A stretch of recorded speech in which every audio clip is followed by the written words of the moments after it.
is Scott Benjamin, and I am currently a consultant for Benjamin Equine based in Calgary, Alberta, Canada.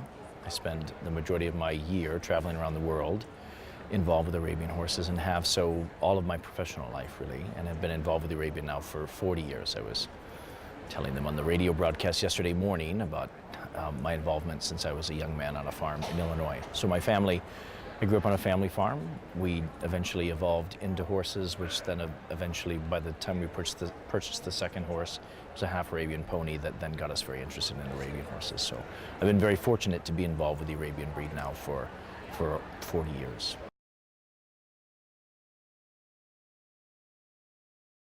I've had the opportunity to work with a lot of other breeds over the course of my professional career, which I have really enjoyed, but there's something special about the Arabian. I feel very fortunate to have been involved with the Arabian breed from the very beginning, and I'm always drawn back to them. Even when I have the opportunity to work with high-level equines from other breeds, the Arabian is still my go-to breed. It's the breed that draws me in every time. It's the intelligence, it's the history, it's the character and the disposition, and the take your breath away feeling that you get almost on a daily basis with the Arabian horse that makes them so special.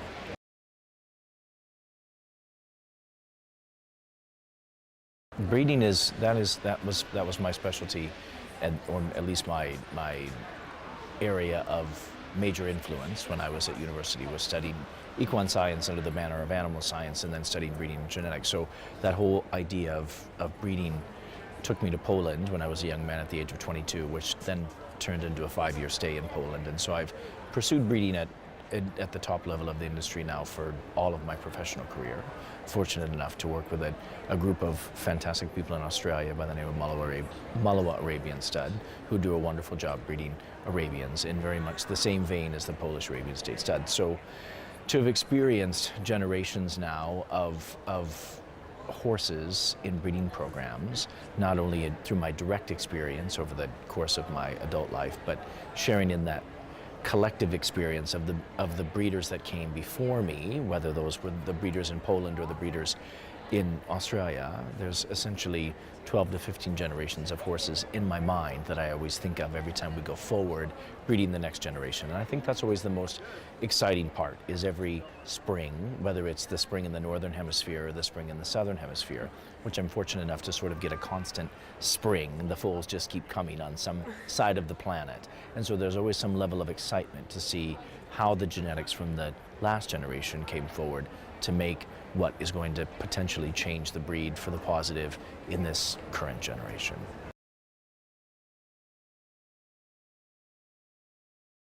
I think the world's become a smaller place, especially in the new millennium.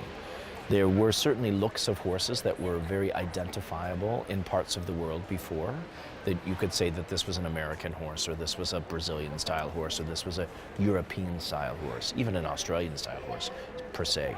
But because of some of the boundaries we've taken away, and we may argue that those are good or bad long-term for the industry, whether that's frozen semen, transported semen, embryo transfer, there has become a more homogeneous look.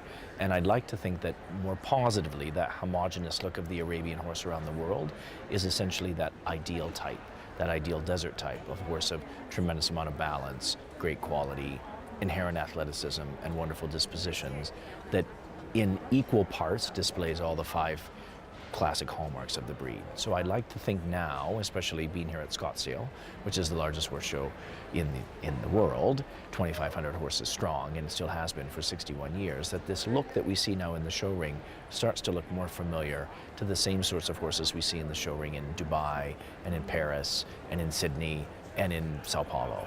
And I think that's very encouraging to see that we're heading back towards the center of the breed and the foundation that's made this breed important for 5,000 years.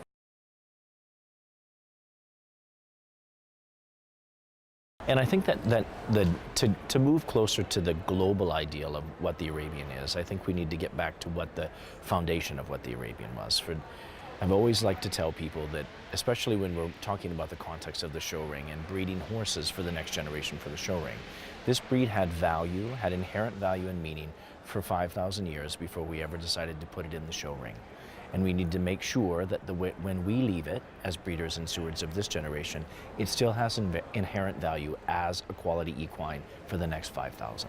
So that's important that we understand that heritage, and the more that we can understand that original use and the history and the conditions in which the Arabian horse lived and still lives today in the Arabian Peninsula, we have a greater appreciation of what that horse is and why it is the horse that we love and why it does all of the things that we love it to do so easily. It is the ultimate versatile equine. It absolutely is. And we need to be careful as we start to specialize with this breed that we don't specialize too far in one direction. We're fortunate enough to be able to take our purebreds and cross them with other breeds to create some really amazing specialists, whether those are the half-Arab park horses or the half-Arab reining horses or the half-Arab hunters and sport horses and even some of the race horses we have. But still at the central core is this horse, this ideal Arabian horse that's mattered well before any of us were even thought of by our parents or our grandparents or the generations before. And we need to make sure that that horse is still the ideal that we leave the rest of the world with when we're done with our influence on the breed in the course of our lifetimes.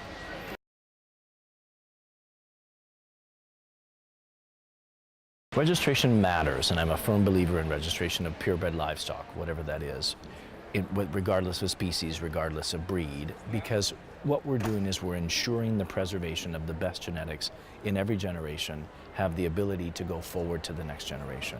Unregistered horses, unregistered livestock in general, gets lost, and the qualities that make those horses and that livestock special get lost going forward if we're not accountable to say, yes, we know for sure that this is the sire of Colt X and the dam of filly Y, to be able to say this is what we understand going forward. So registration to me is essential in any sport. We deal with this in Australia a lot in terms of trying to get endurance horses at the top level, a sport in which Arabians excel and unfortunately have, and to the rest of the equines around the world, have the unfair advantage of competing in endurance on a daily basis for 5,000 years, as we know. But a lot of endurance horses are not being registered, and the genetics which make those endurance horses special is being lost for the next generation as those horses go overseas and the registration information doesn't go with them. So we don't know what were the genetics that made those horses succeed, and how do we capture those genetics to create superior athletes in the next generation. So to me, registering your horse is fundamental to ensuring that horse not only has the most positive outcome in life that it can, but ensuring that we create the most positive outcome for the breed for the next generation and the generations to follow.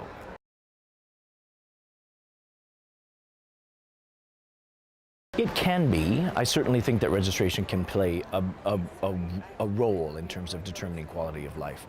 That every horse, I'm a firm believer that we try to find the happy place for every horse in life. There are some horses that love to be show horses and to be a show horse, and sometimes to perform at the top level of equine sport, registration is necessary. Lots of other horses are happy being your best friend in your backyard and having the occasional trail ride and getting brushed a lot and getting lots of carrots. And that's our job as stewards, to understand what those horses want. And they can do a combination of those things, they absolutely can. But I think a registered horse has more options in life. It's a bit like a college education, which I always tell my children about. It's not necessary for success in life, but it just gives you a lot more options. And I truly believe that registration creates the potential for a better future for the majority of our Arabians.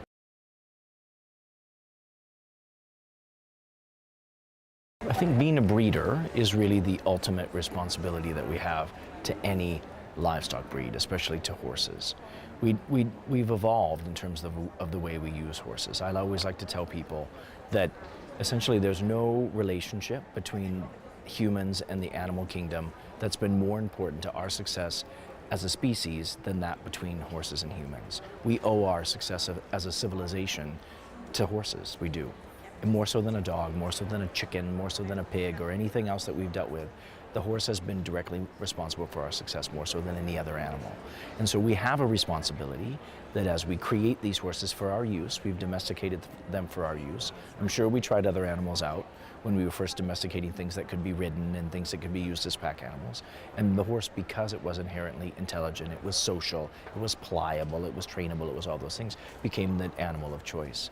And we have a responsibility moving forward, generation to generation, to not only ensure that we create the best life for these horses, but that we take the best genetics that have been selected for us by our predecessors and pass them forward to make sure that we leave the breed in a better place than when we started. That is our responsibility.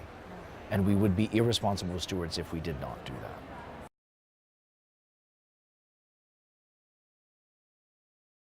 that. My advice is never stop learning. Always seek out those people that have had the experience before you. Keep your mind open. I've been fortunate to see lots of different horses from a lot of different programs all over the world and from lots of different backgrounds, whether that be pure Polish, straight Egyptian, straight Spanish, Russian, wherever they might have come from, Krabat influenced. And no matter where I go, I'm in the world, I'm inspired by what people are doing in terms of breeding quality Arabian horses. And I learn something every time I step in the ring as a judge, every time I take a walk through a pasture or a paddock with a breeder to learn about what they are doing. And it's a constant source and a constant journey of education.